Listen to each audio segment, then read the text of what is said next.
In question 12, we have the probability of a bolt being faulty being 0.3, and find the probability that for a sample of 20 bolts, there are more than 3 faulty bolts. Now, if there are 20 bolts being tested, then n is 20.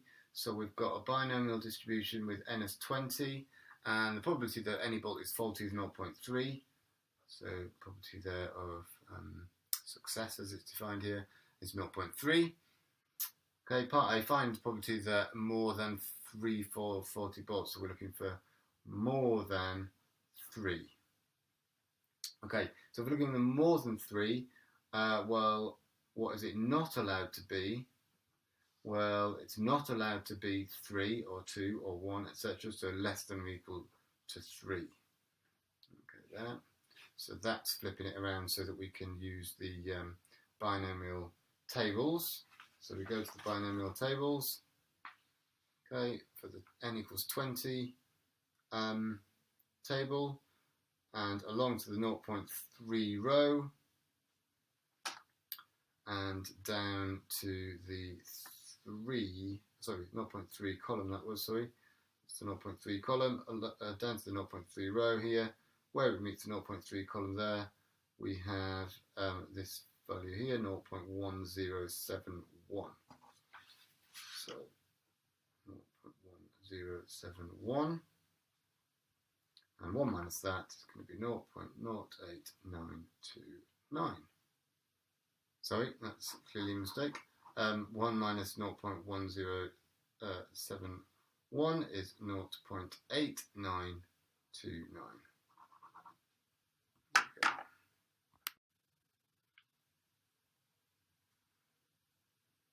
Okay, part B. Now in part B, we say we've got 10 bags of 20 bolts in each bag. So each bag represents the distribution that happened in part A. Each bag itself has this distribution, 20, 0.3. And we're asked to find out the number of bags with more than 3 faulty bolts. Well, that is the probability of a bag having more than 3 faulty bolts then will be the 0.8929 figure that we got in the first question. So each bag, remember, represents that particular distribution.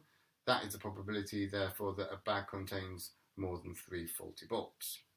So that then is our new probability in the distribution in part B.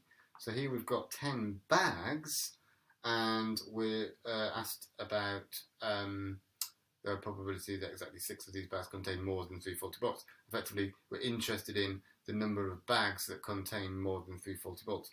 Well, that's the probability that any given bag contains more than 3 faulty bolts. And you've got 10 bags altogether.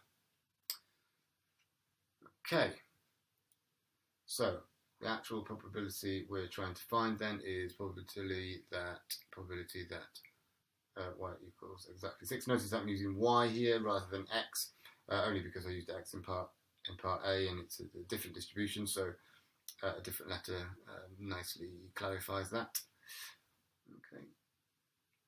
So here, let's get the calculator and show you how we do it on the calculator. So go down to option 7, which is the nice picture of the normal distribution curve there. That's the distribution option, and then we want the binomial, think of it as a binomial probability distribution there, binomial probability, and variable, so number 2. Now this time the x value we're looking for is 6, where we've got an n of 10, and a probability of success of 0.8929.